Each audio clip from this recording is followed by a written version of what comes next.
He has a baby boy, with your best friend. 6 years of being called the broken one, packed into a single breath. I didn't flinch. I just looked at her, calm as a flat line, and said, "Is that what you believe?" 5 minutes later, a man neither she nor my best friend expected walked through that door. And the one name nobody wanted written down was about to be read out loud in a courtroom. Welcome back to Calm Drama Stories, where calm women face loud cruelty, and the truth takes its time, but never misses. If a quiet kind of justice is your thing, settle in. Drop a comment telling me where you're listening from, and be sure to subscribe. Let me back up 5 minutes, because the smile came before the man did. It was a Thursday, near the end of a 12-hour shift, and I was handing off a chart to a night nurse named Theo. The maternity wing sat one hallway over from the emergency department where I worked, and I'd cut through it 100 times without thinking. Carol was there visiting. Of course she was. Paige had delivered 3 weeks earlier, and the whole Bishop side of town had been parading through with balloons and casseroles. I knew that. I'd braced for it. What I hadn't braced for was Carol planting herself in my path like she'd been waiting all afternoon. She looked me up and down, taking in my scrubs and my tired eyes, and her chin lifted. That was when she said her piece about her son and his baby boy and my best friend. Theo went still beside me. A passing aide slowed her steps, and I felt my own thumb find the thin gold watch on my wrist, the one that had belonged to my grandmother, and press against its face the way I'd done since I was a girl, waiting out something I couldn't change yet. I didn't raise my voice. I'd learned a long time ago that the loudest person in a room is rarely the one holding the truth. "Is that what you believe?" I asked her again, softer this time. Carol blinked, thrown by the calm. She'd expected tears, or rage, or at least a flinch. She got none of it. And somewhere down that hallway, a set of automatic doors hissed open, though I didn't turn to look yet. I didn't know who was coming, but I knew what I'd already set in motion. Here's the thing you should know about me before the rest of it makes sense. I grew up in a farm town in southern Ohio, the kind of place where everybody's business is everybody's gospel. My mother cleaned houses. My father drove a feed truck until his back gave out. I worked 2 jobs through college and another 2 through medical school, and I learned to keep my head down and let my work speak. That was the whole of my philosophy for most of my life. Do good work quietly, and the truth will sort itself out. People will see who you really are. I believe that the way some people believe in luck, it made me good in a trauma bay, where you don't get to panic and you don't get to explain yourself. You just fix what's in front of you and move to the next. The smell of the place, that clean cotton and antiseptic smell that clings to everything in a hospital, used to settle me the second I walked in. It meant I was somewhere I was good. Somewhere nobody had ever once called me broken. I could run a code, set a shoulder, talk a frightened kid through stitches, all without my pulse climbing. But that same instinct, the one that made me steady under pressure, had a shadow side. I carried things alone. I didn't ask for help. And when people started telling a story about me that wasn't true, I did the worst possible thing a quiet woman can do. I trusted that staying quiet would be enough. The hospital was the one place left where nobody dared call me hollow. The rest of my life by then was a different story. I married Mark Bishop when I was 28. He was charming in a way that made strangers feel chosen. He remembered names. He shook hands like he meant it. Half the county would have vouched for him, and for the first few years, so would I. We wanted children. We tried for a long time, and nothing happened, and the not happening sat in our house like a third person at the table. After about 2 years, I did what any doctor would do. I suggested we both get tested. Simple blood work, a basic workup, the kind of thing I ordered for patients all the time. Mark refused. He laughed it off at first, then got sharp about it. He said Bishop men didn't have those problems. He wrapped it in a little speech about faith, about how we should leave it in God's hands. I pushed once. I pushed twice. And then I let it go. Because you cannot drag a grown man into a clinic, and because I still believed silence was a kind of patience. I went and got tested by myself. My results came back completely normal. I remember sitting in my car in the clinic lot, reading the paper, relieved and confused at the same time. If it wasn't me, then what was it? I didn't have an answer. I couldn't force one. And the longer I went without one, the easier it became for the people around me to write their own. By then, Mark had already started saying things, quiet things, to his mother first. That maybe the problem was me. That maybe I just couldn't. I didn't know yet how far a quiet lie can travel when the right person decides to carry it. Carol Bishop ran the women's circle at her church the way a general runs a campaign. She'd buried her husband young and raised Mark alone, and somewhere in those hard years she'd decided her son was proof she hadn't failed. He was perfect, because he had to be. If he wasn't, then what had all that sacrifice bought her? So when Mark whispered that the trouble was probably me, Carol didn't question it for a second. She picked it up, and she ran. It started small. A sympathetic sigh at a potluck. A hand on someone's arm. A lowered voice. Poor Mark. He wanted children so badly. Then it grew teeth. At a church supper that fall, she introduced me to a visiting pastor's wife with a look of practiced pity. "This is Myra," she said. "My daughter-in-law. She's a doctor, you know. Such a shame about the children." The woman gave me a sad, knowing nod, and I understood that whatever story had been told about me, it had already arrived ahead of me. I stood there in my good dress holding a paper plate, and Carol patted my hand like I was the one who needed comforting. Then she said the thing she'd go on saying for years, the thing she said the way other people say grace. Some women just aren't built for it. She smiled when she said it. She believed it. That was the worst part. She wasn't being cruel on purpose. She was repeating what her son had handed her, polished and certain, and she had no idea the words were a lie wearing her own voice. I drove home that night and didn't say anything to Mark. I should have, but I was still waiting for the truth to sort itself out. Paige Dolan had been my best friend since we were 15. We met in a high school chemistry class and stayed close through everything that came after. My move away for school, her string of jobs that never quite stuck, 2 states and a dozen years. She was the one I called when my father died. She stood up at my wedding in a green dress and cried during my vows. So when the church talk started getting to me, Paige was who I leaned on. She'd come over with wine and let me vent, and she always knew the right thing to say. Or so I thought. Looking back, every comfort she offered had a hook in it. "You're so accomplished, Myra. Maybe that's just not your path. Mark adores you. Don't let his mother get in your head. You don't need a baby to be whole." Kind words, all of them, but they always landed on the same bruise. They always reminded me of the thing I supposedly lacked. I didn't notice then how often her eyes drifted to Mark across a room, or how she'd started knowing things about his schedule that I hadn't told her. I was too busy being grateful to have one person who didn't seem to be judging me. She'd sit on my couch in my own living room and tell me I deserved better, and I'd nod, never once thinking she meant she deserved my life. People like Paige don't take what's yours all at once. They borrow it, piece by piece, until one day you look up and it's gone, and they're standing in it like they were always meant to. I trusted her completely. That was the second mistake I didn't know I was making. Mark filed for divorce on a Tuesday. I came home from a shift to find a manila envelope on the kitchen counter and his closet half empty. He didn't even wait to tell me himself. By the weekend, he'd moved into Paige's apartment across town, and the story had already been written for me. The version going around was tidy and cruel. Myra was cold. Myra was married to her job. Myra couldn't give him children, and a man wants a family, doesn't he? Carol made sure every pew heard it. Paige, my Paige, said nothing to correct it. The 2 people who'd known me longest let me become a cautionary tale, and I didn't fight it, because fighting felt like proving them right. I didn't post a word online. I didn't call a single person to defend myself.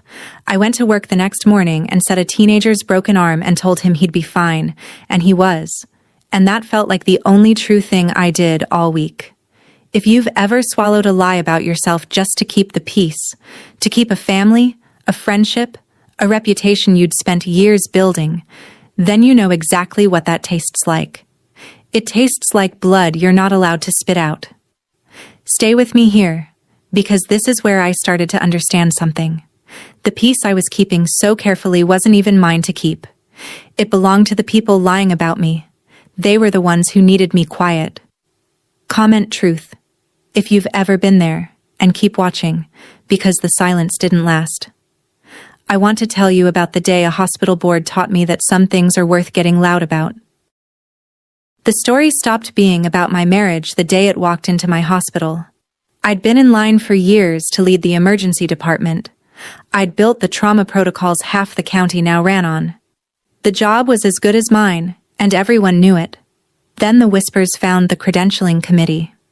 Not the truth. There was no truth to find, just the shape of it. Dr. Spencer's personal life is unstable. There are questions about her judgment. Did you hear about the divorce? About what her husband's family says?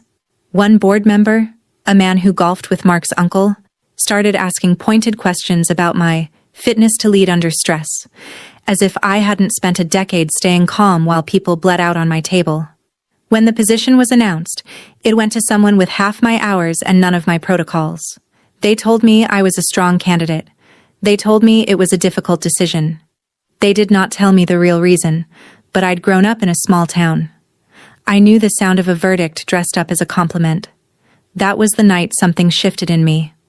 A lie about my body had cost me my marriage, and I'd let it, because I thought enduring it was the decent thing to do. But now the same lie was reaching into the one place I'd never let anyone touch. My work, my name, the thing I'd bled for. I sat in my car in the hospital lot, the same way I'd sat years before reading my normal test results, and I realized the silence I'd been so proud of had a price tag, and someone else had been quietly running up the bill. A nurse I trusted gave me the name of a lawyer named Ruth Calloway. Ruth's office was above a hardware store, and she had reading glasses pushed up into gray hair and a way of looking at you like she was already 3 moves ahead.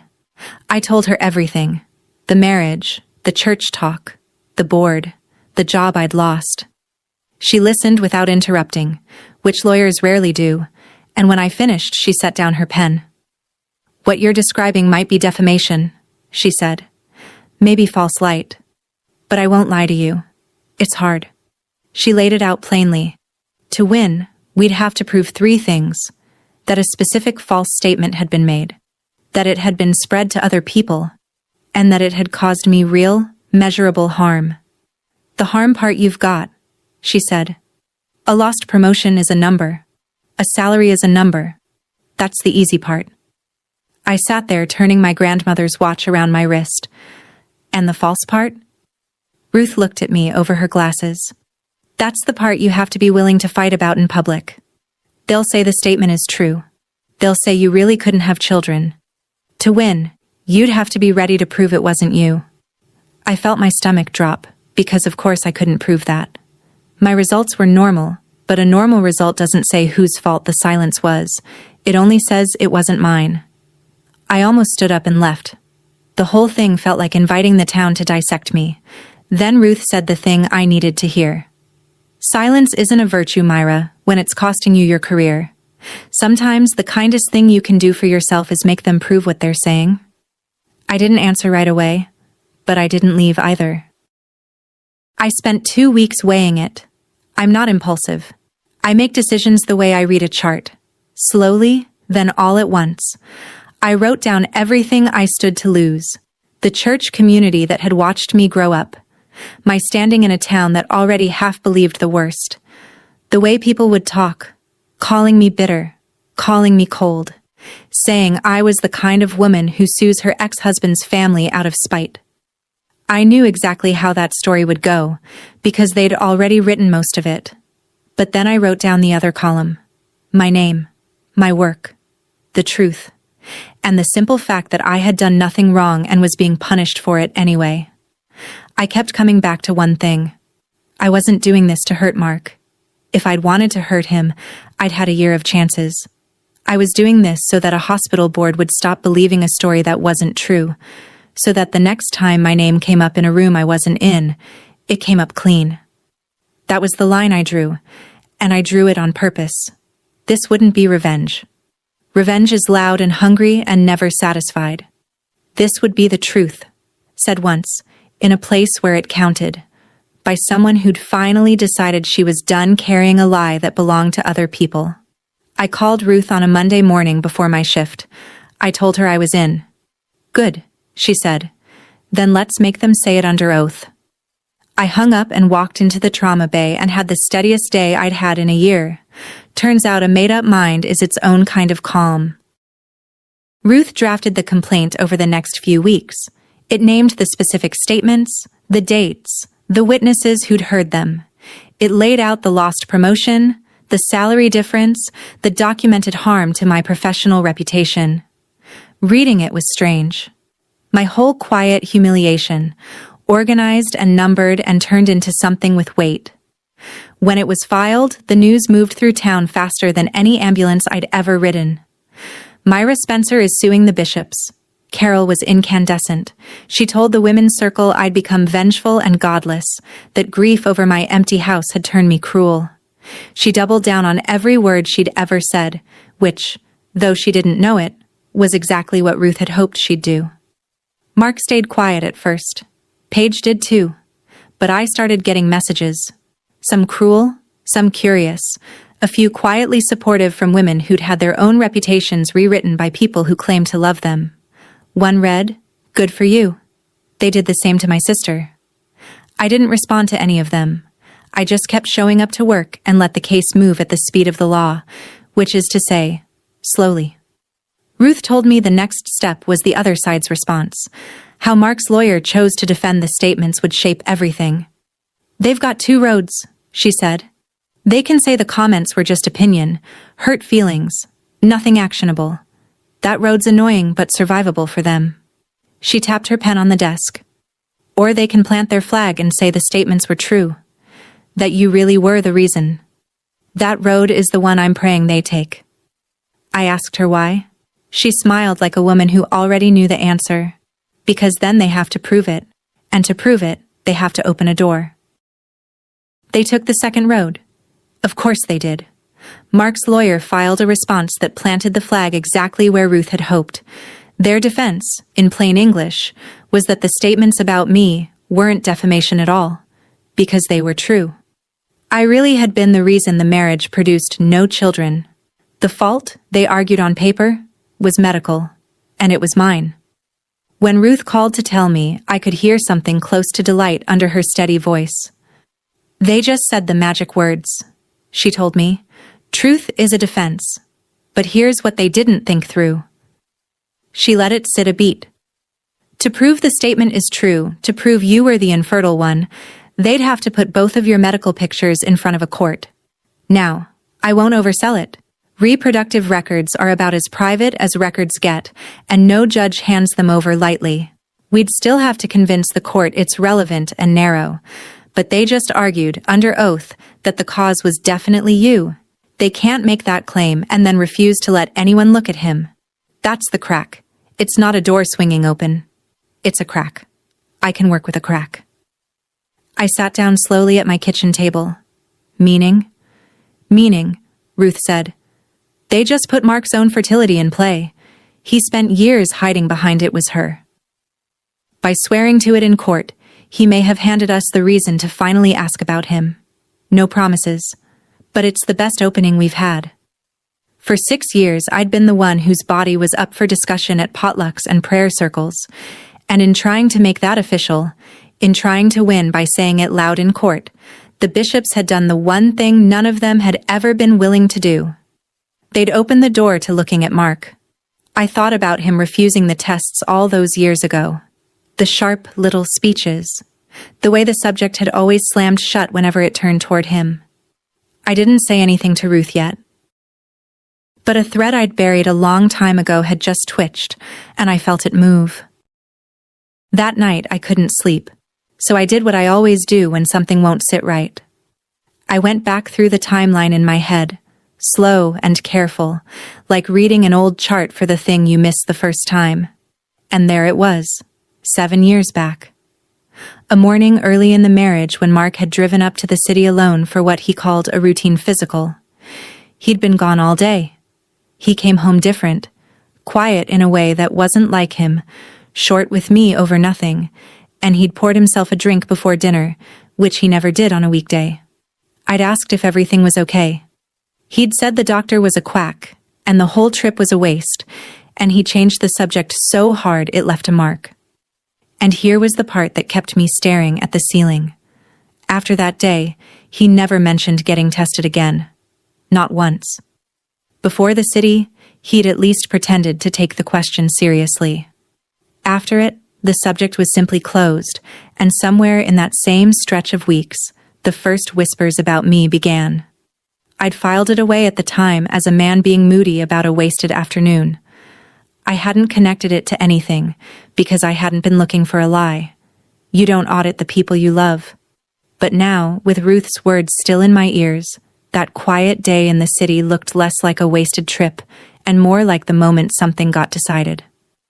I didn't have proof. I want to be clear about that. I had a memory and a bad feeling, which is nothing in a courtroom. But it was enough to tell Ruth where to point. And the next morning, that's exactly what I did.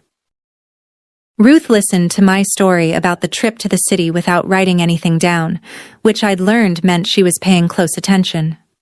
When I finished, she was quiet for a moment. On its own, that's nothing, she said.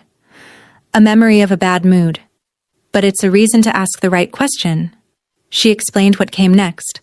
Because the other side had put my fertility at issue, and because they'd argued the cause was definitely me and not him, Ruth could ask the court to compel the production of Mark's own relevant medical records. If he wants to claim it was you, she said, the law lets me ask to see whether it was him. That's how this works. You can't open a door halfway. She filed the motion the following week. Mark's lawyer fought it hard, and I understood then that I'd touched something real, because nobody fights that hard over nothing.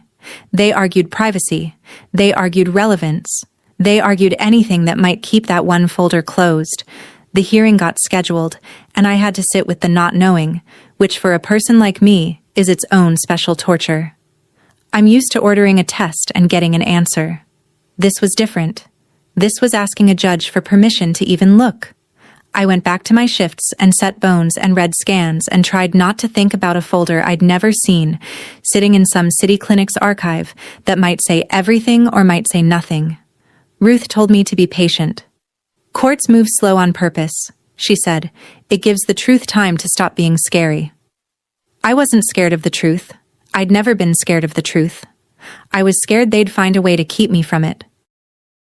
Before the judge would rule on the motion, Ruth needed me to sign a verified complaint, a sworn version of everything, each statement, each date, each witness, attested to under penalty of perjury. She set it on the desk between us, a thick stack with little colored tabs marking every place my name went. Read all of it, she said, then sign only what you know is true. So I read it. Every line. The potluck. The pastor's wife. The exact words Carol said at the church supper. The ones about how some women just aren't built for it. The board meeting. The salary I lost. Reading my own quiet years laid out in numbered paragraphs did something to me. It made the lie look as flimsy as it actually was. I picked up the pen Ruth handed me, and I noticed the smell of the room. Not the clean antiseptic of my hospital, my old hiding place, but paper and ink, and dust from the hardware store below. For years, that hospital smell had meant safety, the one place no one called me hollow. Now here I was, somewhere else entirely, somewhere I'd had to walk out into the open to reach, and I wasn't hiding anymore. I pressed the pen to the line. The thin gold watch slid cool against my wrist as I wrote, and I thought of my grandmother, who used to say that patience isn't waiting, it's knowing the right moment when it comes. This was the moment. My signature went down clean and certain, the steadiest thing I'd signed in a year. When I lifted the pen, it was done. The complaint was verified. The motion was live. Whatever was in that folder in the city, the machine to find it was now running, and I was the one who'd started it. Ruth gathered the pages and squared them on the desk. Now we wait for a judge, she said. I nodded. For the first time, the waiting didn't feel like helplessness. It felt like a fuse.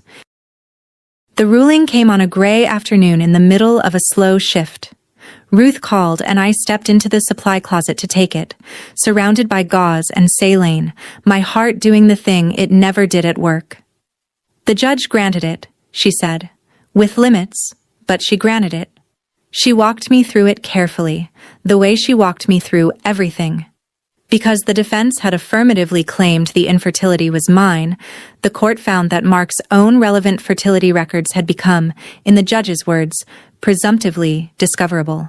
Not automatically public, not a free-for-all.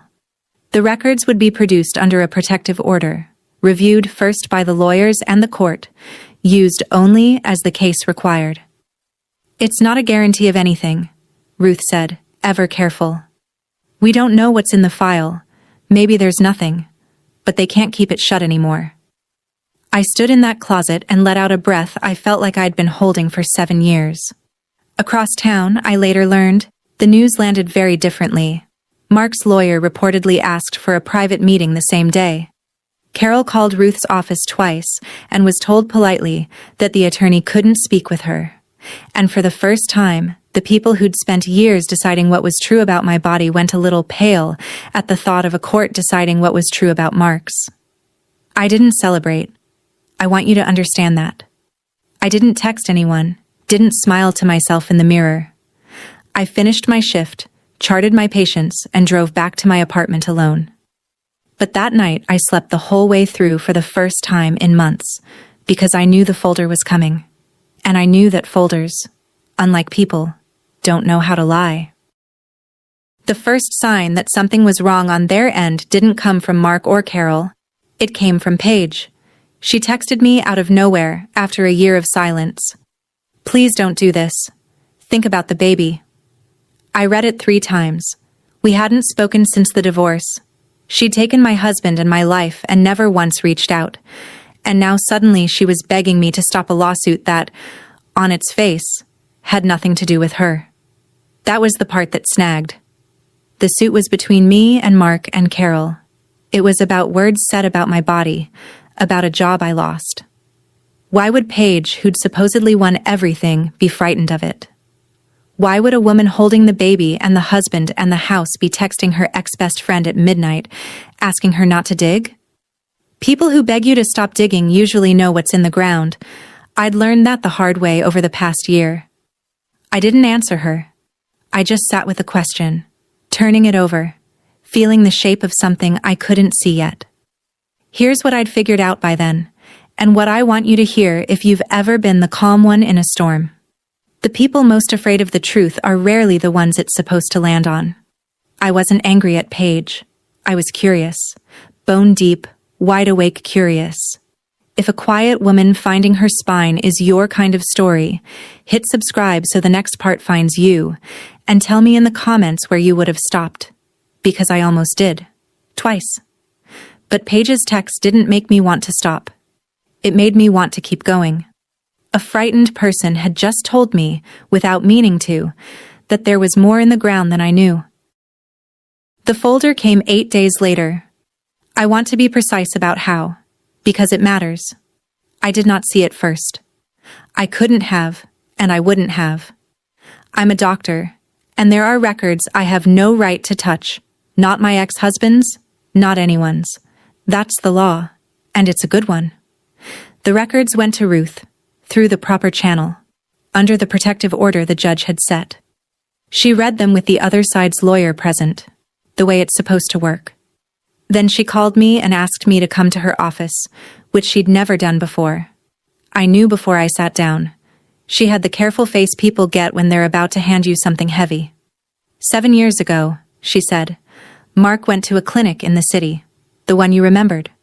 She slid a single sheet toward me, just the line that mattered, the rest blacked out under the court's seal. The diagnosis was a word I'd written on charts 100 times, azoospermia. No measurable sperm. Mark had been told, in plain clinical language, that he could not father a biological child. 7 years ago, the same week he came home moody and changed and quietly closed the subject forever. The same stretch of weeks the whispers about me began. I sat very still. Ruth watched me the way you watch a patient after you've told them the scan results. I didn't cry and I didn't shout. I just felt something enormous and quiet rearrange itself inside me, like a bone going back into joint.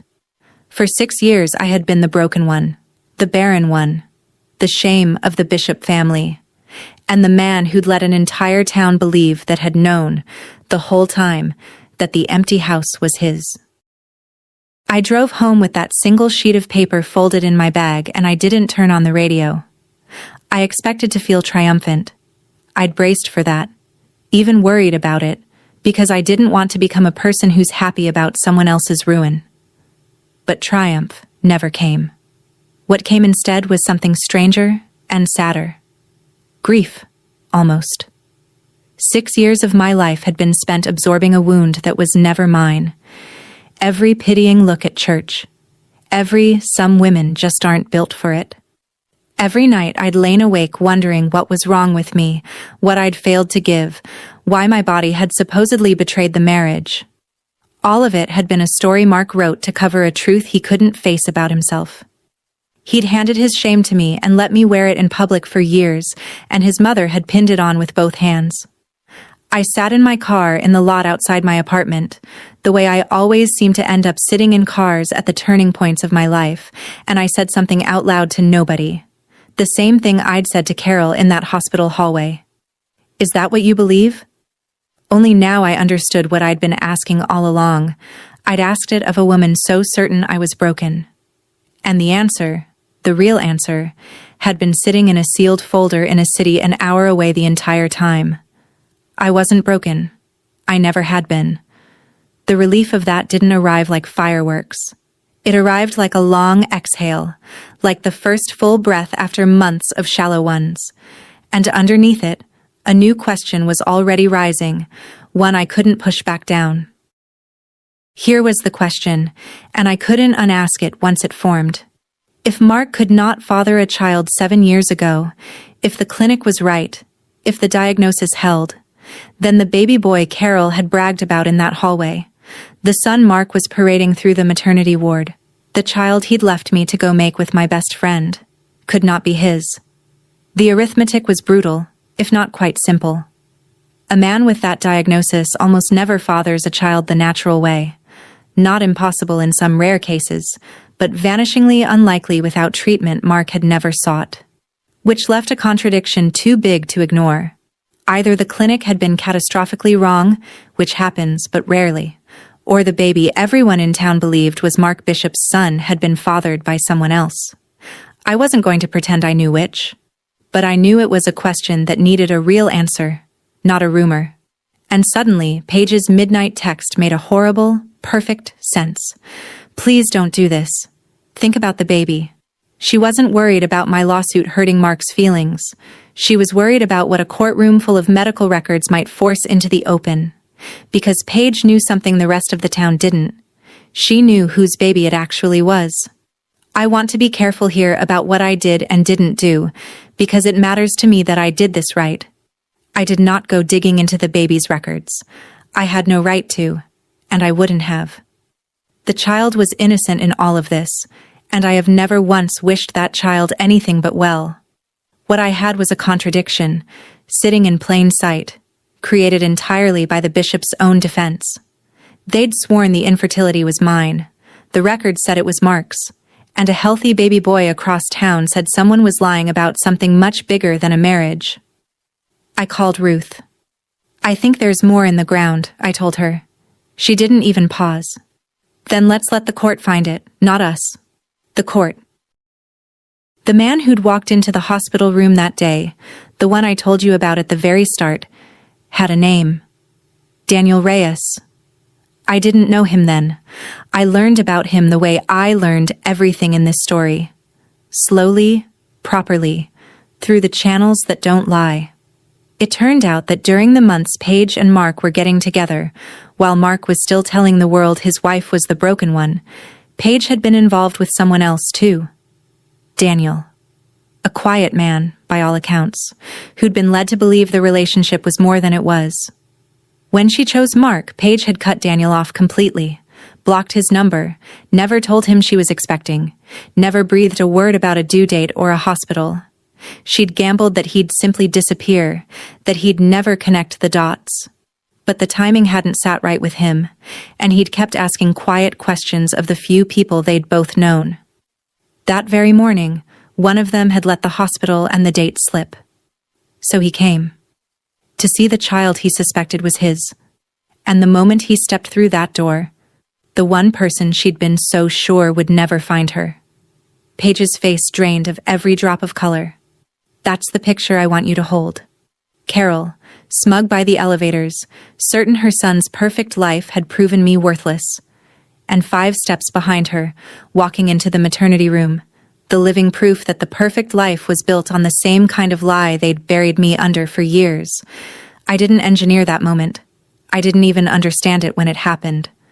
I just smiled at Carol and asked if that was really what she believed. And then a door opened and a stranger walked through it. And a whole house of lies started quietly coming down without my lifting a hand. Daniel, it would turn out, had questions a court could answer. And in a town where everyone had been so sure they knew the truth about my body, the truth about everyone else's was about to get its day. Mark knew. That's the thing I keep coming back to, the thing that turns this from sad to unforgivable. He'd known for 7 years that he couldn't father a child. So when Paige got pregnant, he knew, with absolute certainty, that the baby wasn't his. And he took it anyway. He stood up in front of his mother and his church and his whole small world and let them believe he'd made a son. The son his barren first wife had failed to give him. He used a child that wasn't his to complete the story that had destroyed me. Think about the nerve of that. The cruelty isn't even the affair, or the lie about my body, though those are bad enough. It's that he looked at a baby he knew couldn't be his, and saw, first and foremost, a prop. Proof of his manhood. The final period at the end of the sentence he'd been writing about me for years. I tried, honestly, to find some sympathy for him. I'm not a hard person by nature, but every time I reached for it, I hit that same wall. He'd had 100 chances to tell the truth and quietly let me go. Instead, he'd built a monument to a lie and put a real child on top of it. When Ruth told me Mark's lawyer had gone quiet, no more motions, no more fight, just a request to discuss resolving the matter. I understood why. Mark wasn't afraid of losing the lawsuit anymore. He was afraid of what the lawsuit would say out loud in front of everyone about the son he'd been showing off. He'd spent 7 years controlling the story. And for the first time, the story was about to get away from him completely. Carol came to see me before the hearing. She showed up at my apartment on a Sunday, in her church clothes, and I almost didn't open the door. When I did, she looked older than I remembered. Smaller. She didn't apologize. I want to be honest about that, because for a moment I thought she might. She stood in my doorway and asked me, in a voice with a crack running through it, to drop the suit. Not for Mark, she said. For the family. For the baby. For the name. And as she spoke, I saw something I hadn't expected to see. I saw a woman who'd been lied to by her own son for 7 years, a widow who'd poured everything she had into one boy and built her whole self around the certainty that he was good. She hadn't spread those cruel words because she was evil. She'd spread them because Mark had handed them to her, polished and certain, and she had loved him too much to ever doubt him. For one breath, standing in my own doorway, I felt for her. She was human. She'd been used too. But then she said it again, the line she'd carried for years, except this time it came out as a plea instead of a pronouncement. Some women just aren't built for it, Myra. Why drag everyone through the mud over it? And I understood that even now, even standing on the edge of the truth, she'd rather protect the lie than let go of it. Sympathy is not the same as surrender. I could see her pain and still refused to carry her son's shame one more day. Carol, I said quietly, go home. The mud was never mine. She left without another word, and I closed the door, and I didn't feel cruel. I felt finished. Mark's lawyer offered a settlement, a quiet one. They'd pay a sum, issue a private retraction to the hospital board, make my professional record clean again, if I agreed to seal everything and never speak of it. Ruth laid the offer on her desk and watched me. "It's a good deal, on paper," she said. "You'd get your name back. The board would hear the truth. You could walk away with everything you came for." She wasn't wrong. It was, by the numbers, a win. Everything I'd said I wanted. My reputation, restored. The job, back in play. And all I had to do was let the truth get whispered in a back room and then locked in a drawer forever, while Carol kept saying her line at church and Mark kept showing off a son who wasn't his, and the story about the broken doctor stayed half alive in the corners of town where private retractions never reach. I thought about it for a long time. Then I told Ruth no, not out of spite. I want to be clear, because the difference matters. I didn't refuse because I wanted to watch Mark burn. I refused because a private truth was just a quieter version of the same lie. For 6 years they'd said it about me out loud, in churches and at potlucks, where everyone could hear. The correction had to live in the same place. Not a whisper. Not a sealed drawer. The truth, said once, where it counted, in front of the same people who'd believed the lie. "I'm not going to whisper an apology for a wound he handed me," I told Ruth. "I'll say it once, where it counts. And then, I'm done carrying it." Ruth capped her pen and smiled. "Then we go to court," she said. "Wear something you can breathe in." The hearing was held in the county courthouse on a bright, cold morning. I'd expected to be nervous. I'd run 1,000 codes without my hands shaking, but this felt different, because this time the thing on the table was me. The room filled in a way that told you everything about how small towns work. 2 members of the hospital board, there to see what they'd been wrong about. Several women from Carol's church circle, the same ones who'd nodded along to her pity for years. Carol herself, rigid in the second row. Mark beside his lawyer, pale and sweating in a suit that no longer fit him right.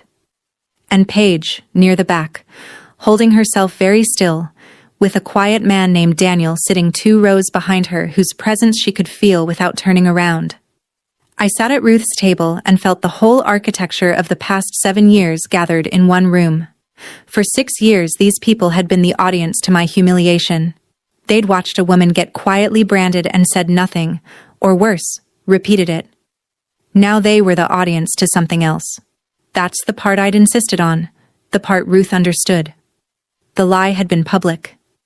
The truth had to be public too, in front of the same eyes, or it would never really undo what had been done. I wasn't there to scream. I'd decided that weeks ago. I was there to let the truth stand up in the light and be counted, with witnesses, on the record, in the one kind of room where saying something false under oath has a cost. The judge took her seat. The room went quiet, and I felt my grandmother's watch, cool and certain against my wrist, ticking out the moment I'd waited 7 years for. Ruth didn't raise her voice once. That's what I remember most. She built it the way you build a diagnosis, one finding at a time, calm and unhurried, until the conclusion was the only one left standing. She established the statements, the dates, the witnesses, Carol's own words repeated at potlucks and prayer circles, that some women just aren't built for it. She established the harm, the lost promotion, the salary, the documented damage to my name. Then she addressed the defense's own claim, that the statements were true, that the infertility was mine.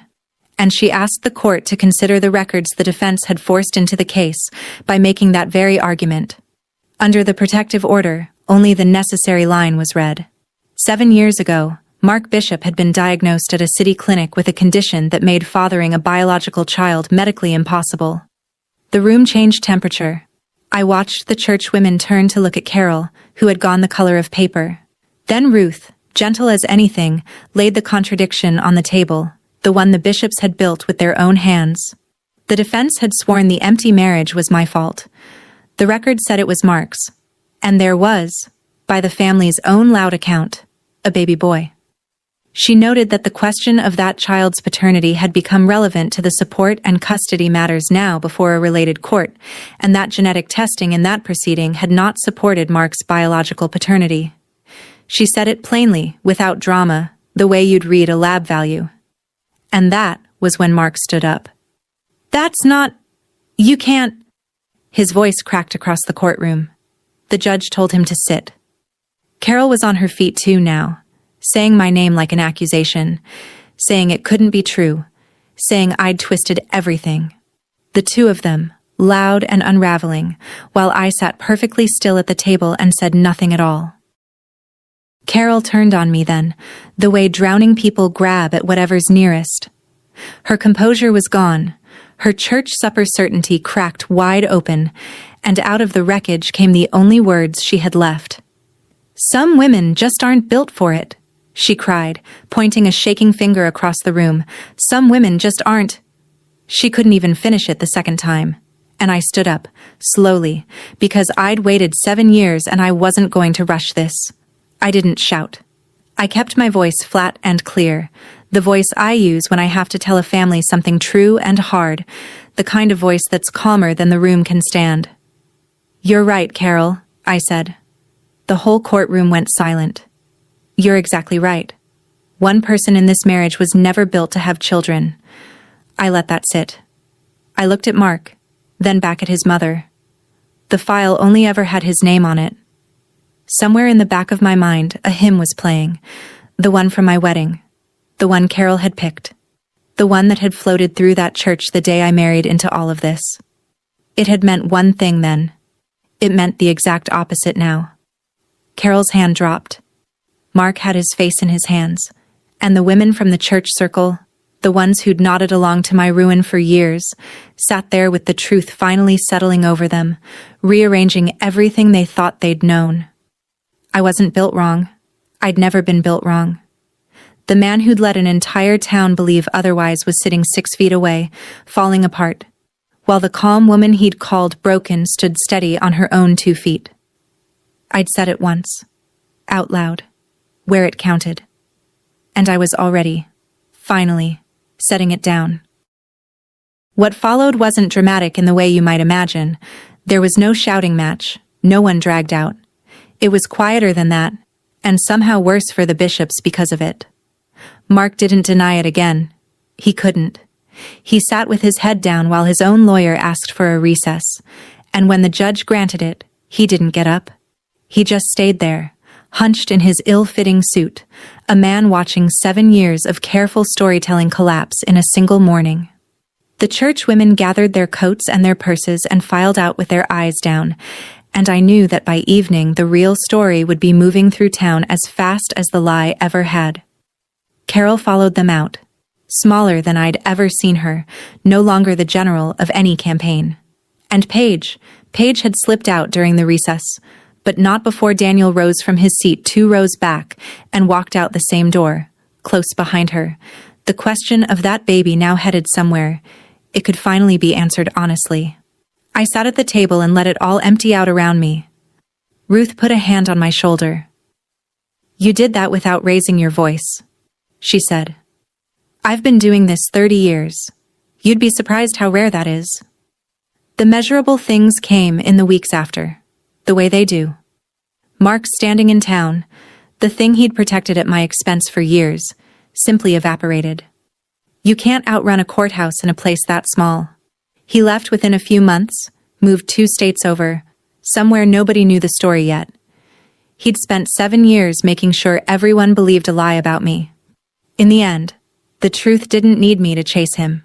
It just needed to be said once, in the right room. The hospital board didn't make a show of it, which was fine by me. A few weeks after the hearing, the chair asked to see me. He was one of the 2 who'd sat in that courtroom, and he had the uncomfortable look of a man who'd believed the wrong thing and knew it. He told me the department leadership position was open again. He told me they'd reviewed the matter and found the earlier concerns about my judgment and stability to be without foundation. He didn't quite apologize, but he came close. And from a hospital board, close is about all you ever get. I took the job.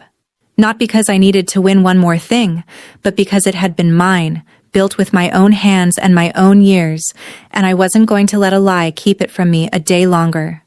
My first week running the department, I walked into the trauma bay and breathed in that clean cotton and antiseptic smell, the one that used to mean safety because it was the only place no one called me hollow. It smelled different now. It smelled like a place I'd earned and gotten back, not a place I was hiding. I ran my first code as lead, with my hands as steady as they'd ever been, and afterward, standing at the sink washing up, I caught my own reflection in the dark window and didn't recognize the tiredness that used to live in my face. It was gone. I want to tell you I felt vindicated, and I did. But more than that, I felt light. Like I'd been carrying a bag of stones for 7 years without knowing the handle was right there, and someone had finally shown me I was allowed to put it down. People always want to know what happened to everyone after, so let me tell you, and then I'll let you go. Mark left, like I said. Last I heard, he was somewhere out west, starting over in a place that hadn't heard the story yet. I don't wish him harm. I don't wish him much of anything anymore, which is its own kind of freedom. Carol lost the thing she'd built her whole self around, not because I took it from her. I never said a word against her at that church, but because the truth about her son was simply too big to keep out of a town that size. The women's circle she'd ruled for 30 years quietly moved on without her. I heard she stopped going. I felt a small, real sadness about that. The sadness you feel for someone who chose the lie right up until it took everything. Paige and Daniel worked out the matter of the baby through the courts, the proper way, and I hope, for that child's sake, they found something steady on the other side of it. That little boy didn't ask for any of this. Paige and I never spoke again. Some friendships don't break. They just turn out never to have been what you thought, and you set them down with the rest. As for me, I kept the job, kept the apartment, kept the watch on my wrist. I didn't file anything more. I'd gotten what I came for. My name was clean, and the truth was standing up on its own, and that was enough. There was one more thing I did, and then I was done. I wrote Carol a short note, not a long one, not an angry one. I'd thought about her standing in my doorway in her church clothes, a woman who'd been lied to by her own son and chose the lie anyway. And I found I didn't want to carry any anger toward her into the rest of my life. Anger is just one more bag of stones, so I kept it simple. I won't carry your son's lie anymore, I wrote. You shouldn't either. That was all. I didn't expect a reply, and I didn't get one. But writing it closed something. I slid my grandmother's watch off my wrist that night and held it for a minute, thinking about what she used to say, that patience isn't waiting, it's knowing the right moment when it comes. I'd waited 7 years for the right moment. It had come, and I'd met it. And now the time that watch had been counting wasn't borrowed against some future reckoning anymore. It was just mine, the whole quiet rest of my life, finally, entirely mine. If you take one thing from my story, let it be this. The truth doesn't shout, and it doesn't chase. It just waits, patient as a watch, for the day someone finally stops being afraid and asks the right